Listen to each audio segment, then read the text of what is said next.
He ruled the underworld with an iron fist. She carried his children in silence for 4 years. When twin secrets surface in a city that never forgets, a Korean mafia heir faces the one thing his empire can't control: fatherhood. 2 4-year-olds. One impossible truth. A love he abandoned. A legacy he never knew existed.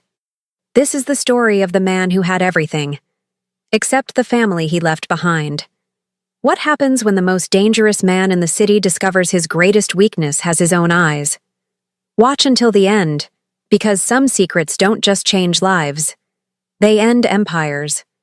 Welcome back to another Afro-Korean story that will stay with you long after it ends. Before we dive in, please help us reach 2,000 subscribers. Your support means everything. Now, let's begin this unforgettable journey together.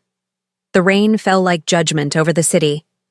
Jae-won stood at the floor-to-ceiling window of his penthouse, watching the streets below blur into rivers of neon and shadow. At 29, he had built an empire his father only dreamed of.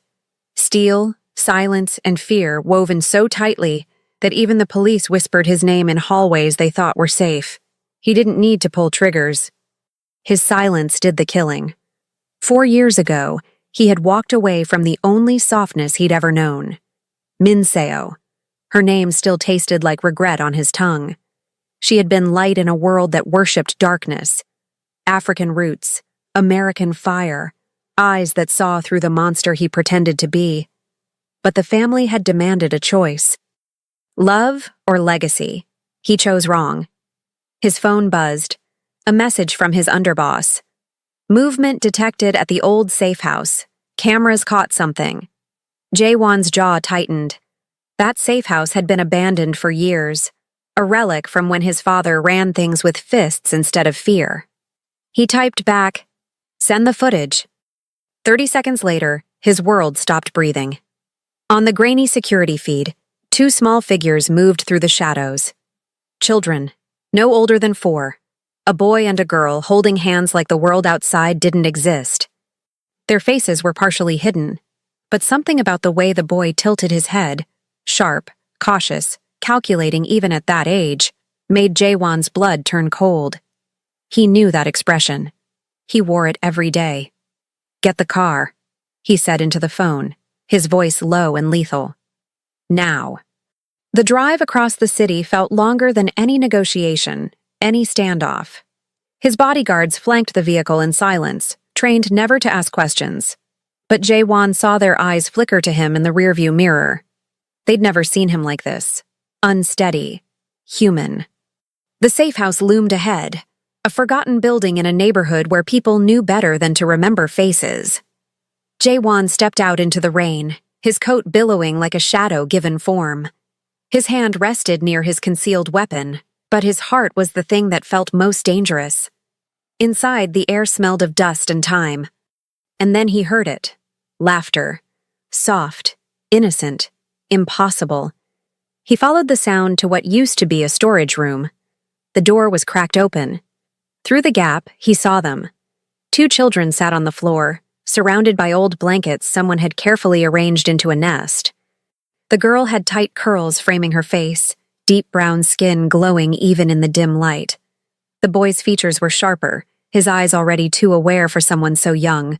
Korean, African, both. His breath caught. The girl looked up first. Her eyes, dark, endless, familiar in a way that made his chest ache, locked onto his. She didn't scream. Didn't run. "Mama said you might come," she whispered. The boy stood, positioning himself slightly in front of his sister. Protective, brave, foolish. "Who are you?" the boy asked, his small voice carrying an edge Jae-won recognized from his own childhood. Jae-won knelt slowly, making himself smaller, less threatening. It felt foreign. Predators didn't kneel. "What are your names?" His voice came out rougher than intended. "Ji-hoo," the boy said carefully. "And this is Jia." Ji-hoo, Jia. Names that carried his family's legacy in their very syllables. "Where is your mother?" The question scraped out of him. Jia's lower lip trembled. "She's sick. Really sick." We came here because she said. She said if anything happened, someone good would find us here. Someone good. The words were a knife between his ribs. He had never been good. He had built his throne on the bones of men who thought they were untouchable. He had walked away from love because power was easier than vulnerability. But these children looked at him like he could still be salvation. "I'm taking you somewhere safe," he said, standing. His bodyguards appeared in the doorway, hands near their weapons, eyes scanning for threats. Jihu stepped back, pulling his sister closer. "We don't go with strangers." Smart kid. Terrifying kid.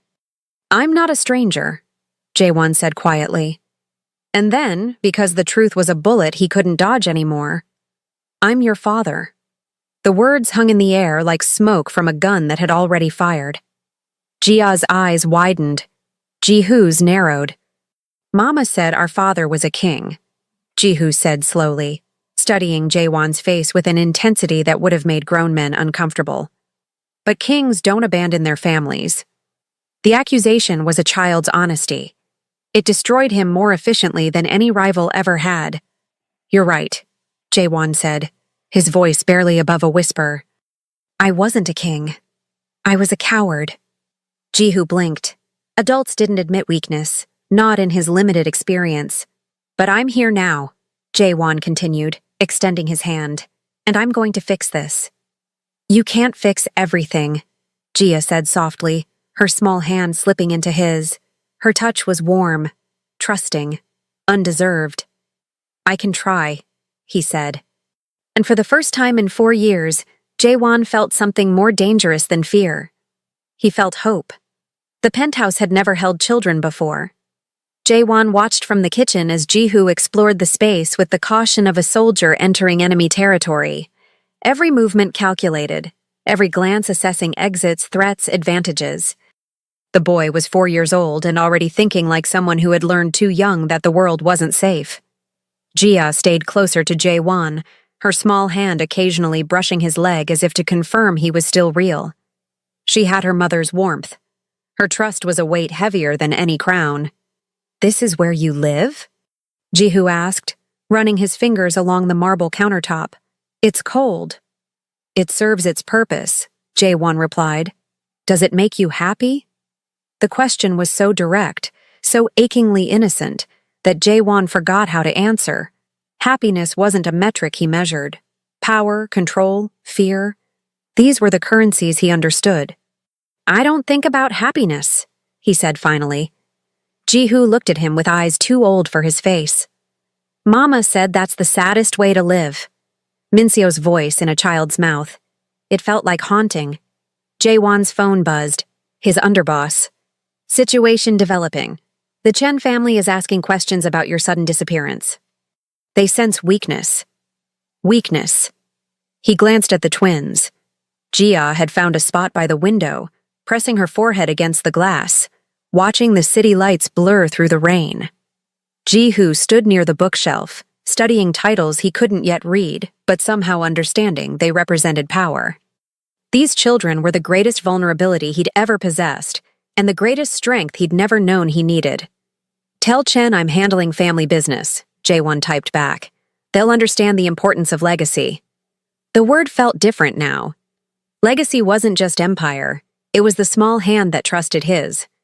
The sharp eyes that challenged his every move. "Are you hungry?" he asked, realizing he had no idea how to care for children. Jia turned from the window. "Mama always made us juk when it rained. Rice porridge, comfort food." Something Minseo would have learned from him, from his culture, from the brief time when they had been something other than a tragedy waiting to happen. "I can do that," he said, moving to the kitchen with the same precision he applied to everything. Cooking was chemistry, following steps, control. But Jihu appeared at his elbow, watching. "She put love in it. That's what made it good. Love isn't an ingredient. Maybe that's why you're sad." The observation was a scalpel, precise and devastating. Jaewon's hands stilled over the pot. "Your mother, how sick is she?" Jia's voice came soft from across the room. "The doctors said her body is fighting something it can't win against. She stopped being able to walk last month, Then talking got hard. Then. She didn't finish. She didn't need to. Jaewon's world had survived bullets, betrayals, and blood. But this? The quiet ending of the only person who had ever truly seen him? This was the violence he couldn't orchestrate away. Where is she now? His voice was granite, trying not to crack. Sacred Heart Hospital, Ji-hoo said. Room 447, but she made us promise not to stay. She said hospitals are where hope goes to die slowly, and we needed to live somewhere hope still exists. So she had sent them to a safe house, to a place connected to him. Even dying, Min-seo had been steering them toward the truth. Jaewon pulled out his phone. 3 calls. First to his personal physician. Second to the hospital administrator who owed him favors written in blood. Third to his head of security. I need Sacred Heart Hospital's 4th floor cleared. Room 447 gets private medical staff, equipment, whatever is required. Cost is irrelevant. Discretion is mandatory. Boss, that kind of movement will draw attention. Then draw it, Jaewon said coldly, and make sure anyone watching understands that room is under my protection. Completely. He ended the call and found both children staring at him. You're helping Mama? Jia's voice trembled with something fragile and devastating. I should have helped her 4 years ago. But you're helping now, she whispered. That's what Mama said matters, not what was, what is. The juk was ready. Jaewon served it in bowls too expensive for comfort food, and they ate together at a table built for business negotiations, not family dinners. It was the most important meal of his life. Afterward, Ji-hoo approached him with the same calculated caution he'd shown all evening. If you're really our father, prove it. How? Tell us something true, something that costs you to say. Jaewon looked at this child, his son, and saw the negotiator he would become. The leader. The threat. The hope. I loved your mother more than power, he said quietly. And when I chose power anyway, I killed the best part of myself. I've spent 4 years building an empire on the grave of who I could have been. And now you're here, and I don't know if I'm the father you deserve or just another monster in expensive clothes. Silence. Then Ji-hoo nodded once. Okay. Okay. Monsters don't admit what they are. They just are. The boy's hand, impossibly small, impossibly brave, reached out and took Jaewon's. You admitted it. That means you can still choose different. In that moment, Jaewon understood. His empire had made him feared. These children were teaching him how to be human. The hospital called at 2 a.m. Jaewon was already awake, watching the twins sleep in the guest room he'd converted with a speed that would have impressed his enemies. Jia curled into a tight ball, seeking warmth even in dreams. Ji-hoo slept on his back, hands fisted, ready to fight even unconscious. His phone lit up the darkness. Dr. Morrison, the physician he'd assigned to Min-seo's care. She's asking for you. 3 words that carried the weight of 4 years. Jaewon looked at the sleeping children. Leaving them felt wrong, but so did ignoring their mother's summons. He called his most trusted guard. Watch them. If they wake, tell them I'll be back before sunrise. If anyone comes near this penthouse who isn't on the approved list, they disappear. I know the protocol, boss. Jaewon arrived at Sacred Heart as the city held its breath between night and morning. The 4th floor had been transformed. Private security at every access point. Medical equipment that most hospitals couldn't afford. Silence that money and fear had purchased. Room 447's door was slightly open. He stood outside for a full minute, this man who had never hesitated before a kill, frozen by the prospect of facing the woman he'd destroyed. I can hear you breathing out there, Jaewon.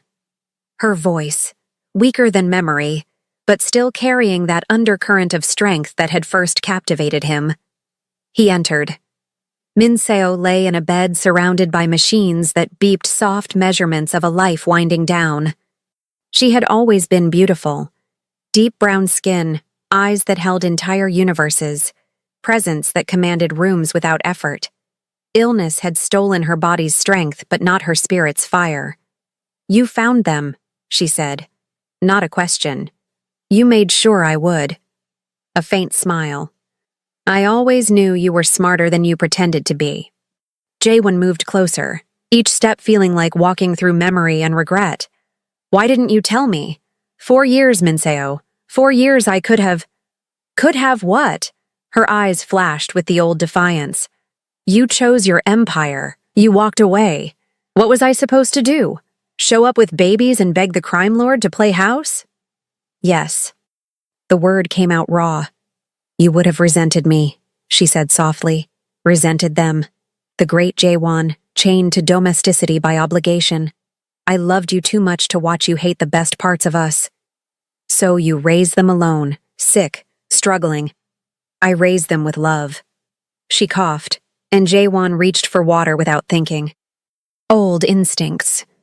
They know joy, Jaewon. They know safety. They know their mother would burn down the world to protect them. That's more than empire. He helped her drink, his hands steadier than his heart. The twins, she continued. They're everything we could have been if we'd been braver. Jihu has your mind. Scary smart, that one. Already figuring out how the world works, how to survive it. Jia has my heart. She feels everything so deeply it terrifies me. They're perfect. They're ours.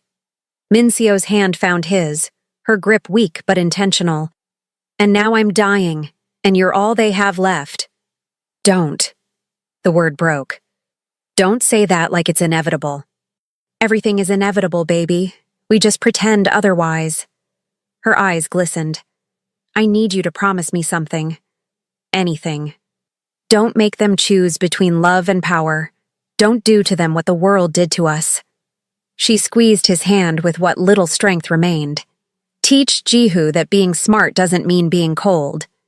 Teach Jia that feeling deeply doesn't make you weak. Be the father I told them existed even when I wasn't sure you could be.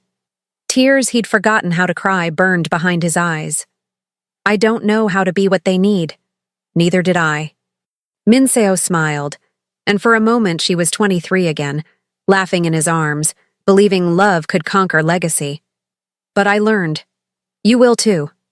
You're not as broken as you think, Jaewon. You're just scared. I'm terrified. Good. She brought his hand to her lips, kissed it once. Fear means you care. Care means you're still human. Hold on to that. They sat in silence, two people who had loved each other terribly and truly, watching machines measure the space between heartbeats. When I'm gone, Minseo whispered, tell them their mother's last thought was of them laughing. Not of pain. Not of endings. Just joy. You're not gone yet. But I will be soon. She looked at him with eyes that had always seen too much. Promise me you'll love them louder than you loved your empire. Promise me they'll never doubt they matter more than power. Jaewon knelt beside her bed, this king of underworld kingdoms, brought low by love and loss. I promise. Then I can rest. She closed her eyes. The machines continued their steady rhythm, and Jaewon stayed, holding the hand of the only woman who had ever made him want to be someone different, watching sunrise paint the hospital room in shades of ending and beginning. His phone buzzed. A text from his guard. The boy woke up, asked where you were, told him you'd be back soon. He said, fathers keep promises, then went back to sleep. Fathers keep promises. Jaewon looked at Minseo, peaceful in whatever dreams still remained to her. He stood. He had an empire to dismantle and a family to build. The choice had never been clearer. The call came 3 days later, just as dawn bled pink across the city skyline. Minseo was gone. Jaewon received the news standing in his kitchen, watching Jihu and Jia eat breakfast at the counter. Pancakes. Something he'd learned to make from a YouTube video at 3 a.m. because Jia had mentioned she missed them. The twins didn't know yet. They were laughing about something small and beautiful, the way children do when the world hasn't broken them. He would have to tell them their mother was never coming home. The phone trembled in his hand before he set it down with the careful control of a man who had learned early that showing emotion was showing weakness. But his children, God, his children, they looked up at him with eyes that knew something had shifted. What's wrong? Jihu asked, fork suspended midair. That constant vigilance, always reading the room, always prepared for disaster. Jaewon crossed to them slowly, knelt down so he was at their level, the way he'd started doing. Eye to eye. Human to human. Your mother. His voice caught. He cleared it. Tried again. She's not in pain anymore. Jia's face crumpled immediately, understanding arriving before words could soften it. Jihu went very still, very quiet, shock presenting as control, a mirror of Jaewon himself. She's dead, Jihu said flatly. Not a question. A confirmation of what he'd probably known was coming but hoped against anyway. Yes. Jia's sob broke the word in half. She launched herself at Jaewon, small arms wrapping around his neck with desperate strength. He caught her instinctively, holding her as she shook with grief too big for her small body. Jihu didn't move, just stared at his half-eaten pancakes like they held answers. It's okay to cry, Jaewon told him quietly, still holding Jia as she soaked his shirt with tears. Crying doesn't fix anything. The boy's voice was ice over breaking glass. No, but it helps you carry what can't be fixed. Jihu's jaw clenched. You didn't cry when you found out. I cried alone, in the car, where no one could see. Jaewon met his son's eyes. But maybe that was wrong.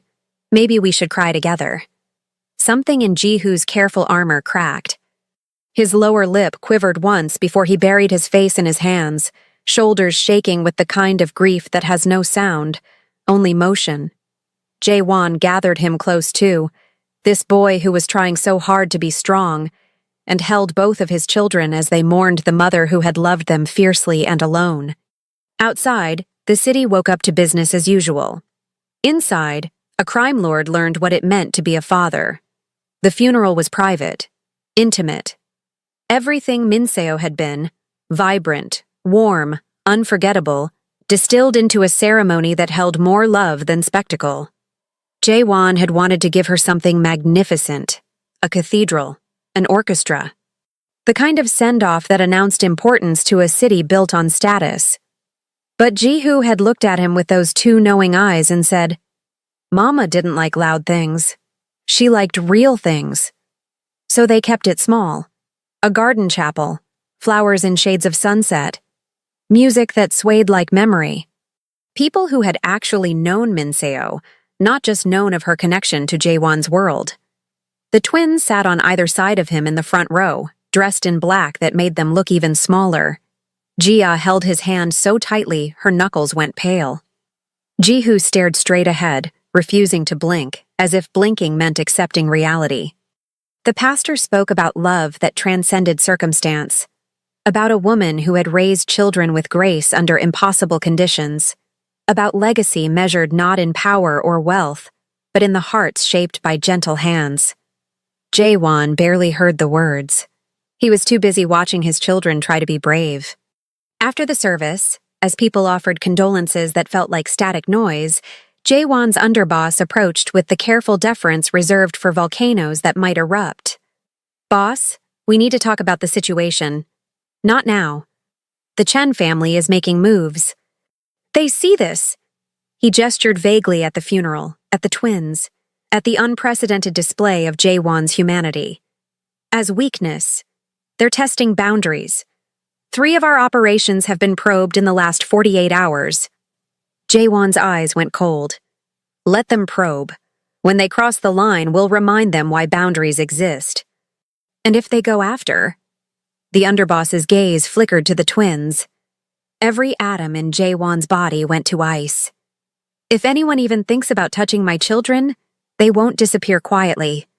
They'll disappear screaming, and the city will hear it as a lesson. The underboss nodded once, satisfied with the return of the monster he understood. But then Jia appeared at Jaewon's side, slipping her small hand into his, and the monster evaporated into something softer. Can we go home now? She asked quietly. I'm tired. Home. She'd called his penthouse home. Yeah, baby, we can go home. That night, after the twins had finally cried themselves to sleep in their shared room, they'd refused to be separated. Jae-won sat in his office surrounded by reports of Chen family movements, territory disputes, and a dozen small fires that needed his attention. He ignored all of it. Instead, he opened his laptop and searched for information he'd never needed before. How to help children grieve. Single father resources. Raising twins alone. The search results felt like a foreign language. His phone rang. Unknown number. He almost didn't answer. But instinct, the same instinct that had kept him alive in a world that ate the weak, told him this call mattered. Mr. Kang? A woman's voice. Professional, cautious. Speaking. My name is Dr. Sarah Chen. I was Min Seo's oncologist. A pause. I'm calling because she left something for you. A letter. She made me promise to deliver it after. After. Jae-won's throat closed. I'll send someone to pick it up. She was very specific that I hand it to you personally, and that you read it alone. They met at an all-night diner that smelled like coffee and broken dreams. Dr. Chen was younger than he expected, with kind eyes that had probably watched too many people die. She slid a sealed envelope across the table. She wrote this about a month ago, when she knew time was short. Dr. Chen's voice softened. She talked about you a lot, toward the end. What did she say? That you were the love of her life, and her greatest regret. The doctor stood. But also that if anyone could rise to meet the impossible, it was you. She left him alone with the envelope. Jae-won stared at Min Seo's handwriting on the front. For when you're scared, you're failing them. His hands shook as he opened it. Jae-won, if you're reading this, I'm gone. And you're probably sitting somewhere alone, convinced you're going to destroy our children the way you think you destroyed us? Stop. You didn't destroy us. We destroyed ourselves by being too afraid to fight for what mattered. I should have shown up at your door with the pregnancy test and demanded you choose differently. You should have chosen differently without needing to be asked.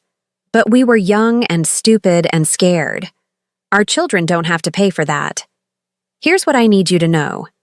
Ji-hoo is going to test you constantly. He's going to push boundaries and ask impossible questions and challenge every decision you make. That's because he needs to know you won't abandon him when he's difficult. Love him loudest when he's hardest to love. Jia is going to seem easier. She'll smile and adapt and try to be perfect so you won't leave. But that smile hides so much fear. She needs you to see through it. To tell her she doesn't have to earn your love by being convenient. They're going to grieve in ways that terrify you. Let them. Grief isn't something to fix. It's something to survive together. And Jae-won, they're going to ask about your work, about your world. Don't lie. But don't glorify it either. Show them that power without purpose is just violence in expensive suits. Teach them that real strength is choosing vulnerability when armor would be easier. I loved you. I love you still. Whatever version of you exists now, reading this, wondering if you're capable of being their father, you are. Not because you're perfect, because you're trying. That's all any parent can do. Try. And when you fail, because you will, let them see you fail. Let them see you apologize. Let them see you get back up. That's the legacy worth leaving. All my love. Even now, Min Seo P.S. There's a box in my apartment. Under the bed. Photos, videos, letters I wrote to you but never sent. Give them to the twins when they're older. Let them see us whole, not just broken. Jae-won read the letter 3 times. Then he folded it carefully and placed it in his jacket pocket, right over his heart. Outside, the city pulsed with danger and opportunity, and 1,000 small wars he'd orchestrated or ended. But inside, in the quiet space grief had carved into his chest, something new began growing. Purpose. He pulled out his phone and called his underboss. Clear my schedule for the next month. Boss, we're in the middle of... I don't care. Clear it. Delegate what you can't postpone. If the Chen family wants to play, let them think they're winning. We'll settle accounts later. You're really doing this.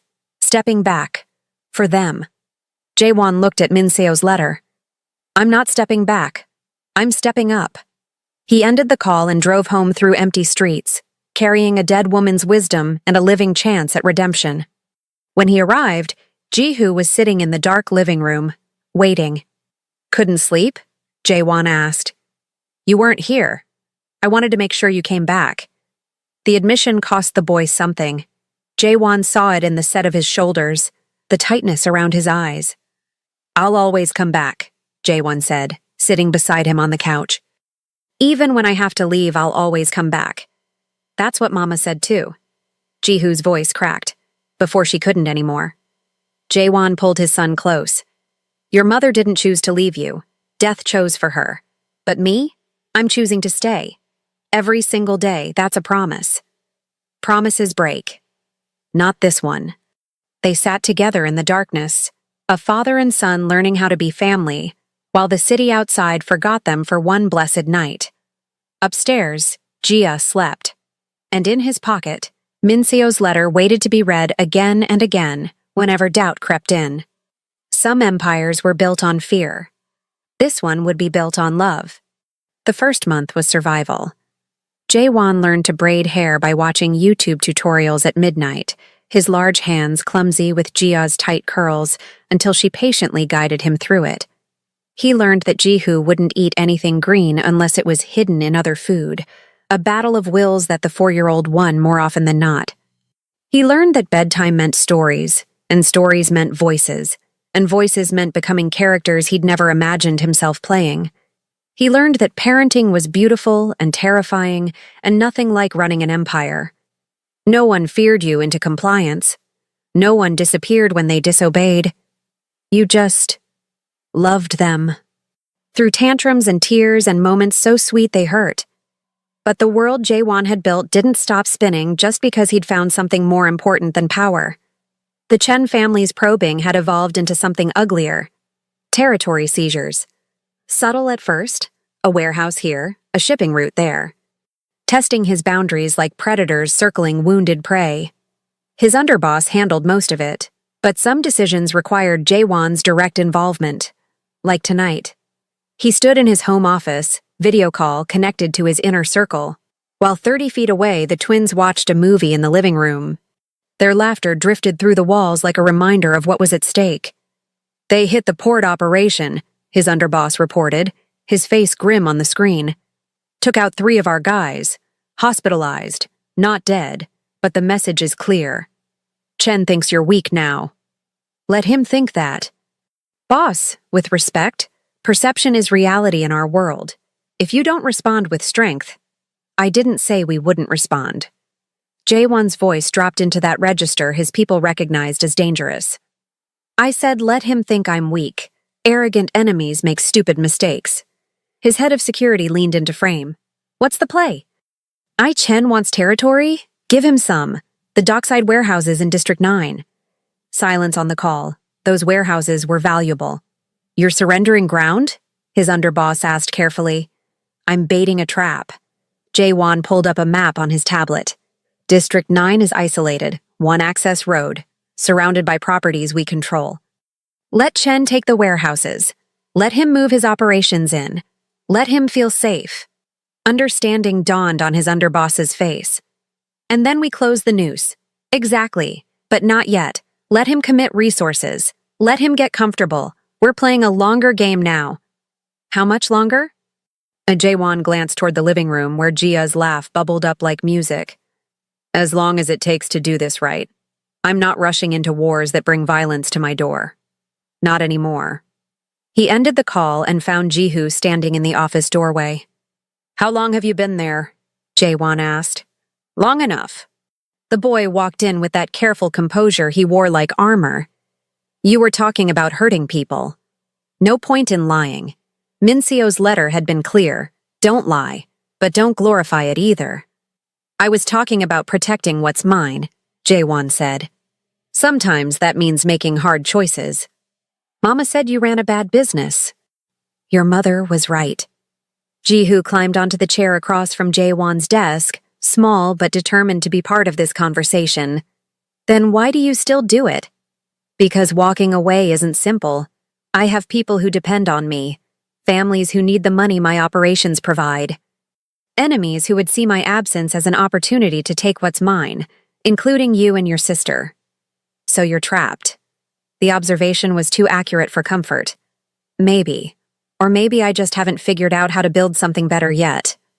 Jaewon leaned forward. But I'm trying. For you and Jia. I'm trying to be different. Different how? Less violence? More strategy? Protecting people instead of just controlling them. He paused. Your mother asked me to teach you that power without purpose is just violence in expensive suits. I'm still learning that lesson myself. Ji-hoo studied him with those unnerving eyes. When you figure it out, will you teach me? You want to learn? I want to understand you. Mama said understanding people is how you love them, right? Jaewon's chest tightened. This child, 4 years old and already containing more wisdom than most adults Jaewon knew. Then I'll teach you everything. The good, the bad, the complicated parts that don't have easy answers. Promise? Promise.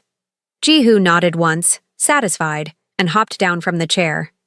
Jia wants you to watch the movie with us. It's about a princess and a dragon, but the dragon is actually nice and just misunderstood. Sounds familiar, Jaewon murmured, following his son out of the office. They spent the rest of the evening on the couch, Jia nestled against Jaewon's left side, Ji-hoo on his right, watching animated characters learn that monsters and heroes weren't always who they seemed. Jaewon's phone buzzed with updates from his operations, territory shifts, financial movements, the constant pulse of an empire that never slept. He silenced it. The empire could wait. His children couldn't. 3 weeks later, Chen made his first real mistake. He tried to approach the twins' preschool. Jaewon received the alert from his security team within seconds. Unknown vehicle, Chen family plates, circling the block where Ji-hoo and Jia attended a small, exclusive school Jaewon had chosen for its discretion and security measures. Every protective instinct he possessed ignited into something primal. He was at the school in 12 minutes, his own security detail flanking him like shadows. The Chen vehicle was gone by then, scared off by the visible presence of Jaewon's people, but the message was unmistakable. Chen was threatening his children. The twins were in their classroom, unaware and safe when Jaewon arrived. Through the window, he watched Jia help another student with building blocks, her natural warmth making her a favorite among her peers. Ji-hoo sat slightly apart, reading a book meant for kids twice his age, his constant need to stay ahead of danger manifesting as accelerated learning. The teacher noticed Jaewon and stepped outside. Mr. Kang? Is everything all right? There was a security concern. It's handled. His eyes never left his children. But I need to increase protection around the school. More cameras, additional personnel. I'll cover all costs. The teacher hesitated. Some of the other parents have expressed concerns about your background, the kind of attention it might bring. Jaewon turned to face her fully. Tell the concerned parents that my children are safer than theirs will ever be, and that if they have problems with my family attending this school, I'm happy to write a check large enough to build a better one elsewhere. It wasn't a threat. It was a fact delivered with the cold certainty of someone who could reshape reality with money and will. The teacher swallowed. I'll convey your commitment to security. Do that. He stayed until pickup time, watching through windows as his children learned and played and existed in a world he was determined to keep innocent as long as possible. When school ended, Ji-hoo emerged first, immediately scanning the crowd until he found Jaewon. Relief flickered across his face before the careful mask returned. Jia ran straight to him, backpack bouncing, smile wide. You came? I'll always come, he said, scooping her up. She wrapped her arms around his neck, trusting and perfect. Ji-hoo took his free hand. Something happened today. Something bad. Perceptive as always. Nothing you need to worry about. But you're worried. Jaewon looked down at this small, sharp boy. I'm careful. There's a difference. They drove home in Jaewon's reinforced sedan, security vehicles ahead and behind, through a city that suddenly felt full of threats instead of opportunities. At dinner, Ji-hoo pushed his food around his plate, thinking, what if we left? he asked suddenly. Jaewon set down his fork. Left where? The city, your business, all of it. Ji-hoo looked up. What if we went somewhere no one knew who you were and you could just be our dad? Jia's eyes went wide with hope. Like a normal family? The longing in their voices was a wound. It's not that simple, Jaewon began. Why not? Ji-hoo pressed. You're in charge. You can choose. I have responsibilities. To strangers. People who hurt other people. Ji-hoo's voice cracked. Don't we matter more than them? You matter more than everything. Then prove it. The challenge hung in the air. Jaewon looked at his children, these small brave souls who'd already lost so much, and felt the foundation of his empire crack. What if I could build something different? He asked quietly. Keep you safe, but change what I do. Make it about helping people instead of controlling them. Can you do that? Jia whispered. I don't know. But I could try. Ji-hoo's expression was too old, too knowing. Trying isn't the same as doing. No, but it's a start. That night, after the twins were asleep, Jaewon called an emergency meeting of his inner circle. I'm restructuring everything, he announced to 6 shocked faces on video call. We're getting out of anything that hurts people. Protection becomes actual security services. Shipping becomes legitimate trade. We go clean. Boss, that's impossible, I know. Dangerous, I'm aware. But I'm doing it anyway. Jaewon's voice was steel wrapped in certainty. My children deserve a father who doesn't have blood on his hands. Figure out how to make it work. And Chen? Jaewon's eyes went cold. Chen threatened my family. That debt comes due before we go legitimate. Set the trap. I'll handle the rest. He ended the call and sat alone in his office. Architect of an empire built on fear, planning its transformation into something worthy of the children sleeping upstairs. Outside, the city pulsed with violence and opportunity. Inside, a monster tried to remember how to be human. And in between, 2 4-year-olds dreamed of a father who chose them over everything. The trap closed on Chen 3 months later. District 9 warehouses, just as planned. Chen's people had settled in, moved operations, committed resources. They thought they'd won territory from a weakened king. They were wrong. Jaewon didn't attend the operation personally. That part of his life was being delegated, piece by piece, to people he trusted to handle the ugly work while he built something cleaner. But he watched through secure feeds as his team moved with surgical precision. No deaths. That was the new mandate. Just systematic dismantling of Chen's expansion, property seizures, financial pressure points activated all at once. By dawn, Chen had lost everything he'd gained and more. The message was clear. Jaewon's mercy had limits. His children were the line no one crossed. His underboss called as the sun rose. Chen wants to negotiate. Tell him I'll consider his surrender when he's ready to beg properly. And the restructuring? The legitimate operations? Jaewon looked at the twins' bedroom door. Still closed, still peaceful. How's the progress? 3 shell companies established. 2 legitimate security contracts signed. The shipping operation has clean regulatory approval pending. We're moving faster than expected. Not fast enough. Double the pace. I want to be out of the dark money business by the time my children are old enough to understand what I used to do. That's ambitious. That's fatherhood. He ended the call and started breakfast. Pancakes. He'd gotten good at them. The twins shuffled in 20 minutes later, Ji-hoo rubbing sleep from his eyes, Jia dragging her favorite stuffed elephant. Morning, Dad? Jia mumbled, climbing onto her chair. Dad. The word never got old. Morning, baby. How'd you sleep? Good. Dreamed about Mama. Jaewon's hand stilled over the stove. Yeah? What was she doing? Smiling. Telling me you were doing good? Jia accepted her orange juice. Are you? Doing good? I'm trying. Ji-hoo snorted softly. You say that a lot. Because it's true a lot. Jaewon served pancakes. But I'm also doing something new. Want to hear about it? Both children perked up, curious. I'm changing my business, making it help people instead of hurt them. It's going to take time and it'll be hard, but— We can help, Jihu interrupted. I'm good at organizing things. You're 4, so I can still help. Jaewon looked at his son, this fierce, brilliant boy who wanted so badly to matter, and felt his heart crack open a little more. Okay, you can help me plan the new security company, figure out how to keep people safe. Jihu's entire face lit up.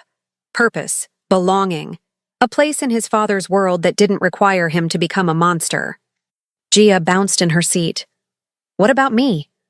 You, Jaewon said, tapping her nose gently, are going to help me remember why we're doing this. Every time I get tired or scared or want to go back to the old way, you remind me what matters. Love matters, she said seriously. Mama said. Your mama was right. They ate breakfast together.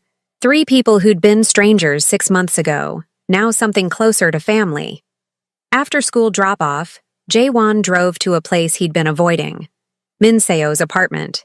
It had sat untouched since her death, preserved like a museum to a life cut short. He had the keys. They'd been in her effects from the hospital. But walking through that door felt like stepping into grief he'd been too busy to fully process. He went anyway. The apartment was small but warm, decorated with colors that sang and photographs that captured joy. Min Seo smiled from a dozen frames, holding infant twins, laughing at the camera, living a life Jaewon had missed entirely. He found the box under her bed, just like the letter said. Inside, photo albums chronicling the twins' entire lives. First smiles, first steps, birthday parties thrown on tight budgets, videos of Min Seo reading to them, singing to them, telling them stories about a father who would come back someday. She'd never stopped believing in him, even when he'd stopped believing in himself. At the bottom of the box, a thick envelope, his name on the front in Min Seo's handwriting. He opened it with shaking hands. Letters, dozens of them, dated across 4 years. Letters she'd written to him, but never sent. He read them all. Dear Jaewon, the twins kicked today, both of them at once. I think they're already fighting for space. Dear Jaewon, they're here. A boy and a girl. Perfect. Terrifying. I wish you could see them. Dear Jaewon, Jihu said his first word today. More. Of course it was more. He's your son. Dear Jaewon, I'm sick. The doctors are using words like aggressive and terminal. I'm scared, not of dying. Of leaving them alone. Dear Jaewon, I'm teaching them about you. The good parts. The man you could be when you weren't busy being the man you thought you had to be. I hope someday they meet that version. Dear Jaewon, this is probably the last letter. My hands don't work so well anymore. If you're reading this, it means Sarah kept her promise. It means you found them. Please love them enough for both of us. Please be brave enough to let them love you back. Always yours. Min Seo Jaewon sat on the floor of that small apartment and cried. For the woman he'd loved and lost. For the years he'd missed. For the courage it had taken her to raise their children alone while dying. For the grace she'd shown him even when he deserved none. He cried until the grief ran dry, leaving something clearer in its wake. Purpose. He gathered the box, locked the apartment, and drove to his lawyer's office. I need to set up a foundation, he said. Healthcare for single parents. Education funding for kids who've lost parents to illness. Whatever Min Seo needed and didn't have, I want to provide for others. His lawyer blinked. That's quite a shift from your usual business. Consider it a new investment, in the kind of legacy that actually matters. The paperwork took 3 hours. By the time he finished, he'd committed resources that would have funded a dozen illegal operations into something legal, lasting, and good. Min Seo would have been proud. He picked up the twins from school personally, as always. Jihu emerged with a painting, a house with 3 stick figures holding hands. For you, he said, shy suddenly. It's us. A family. Jaewon took the painting like it was the most valuable thing he'd ever held. Because it was. At home, while the twins did homework at the kitchen counter, Jaewon hung the painting in his office, right next to the map of his empire, a reminder of what he was protecting and what he was becoming.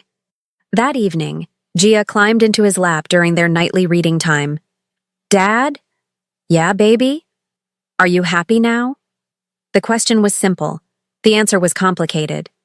He thought about Minseo's letters, about the empire he was dismantling and rebuilding, about pancakes and braiding hair and bedtime stories, about loving two small humans more than he'd known was possible. "Yeah," he said finally. "I think I am." She smiled and settled against his chest, satisfied. Jihu looked up from his book.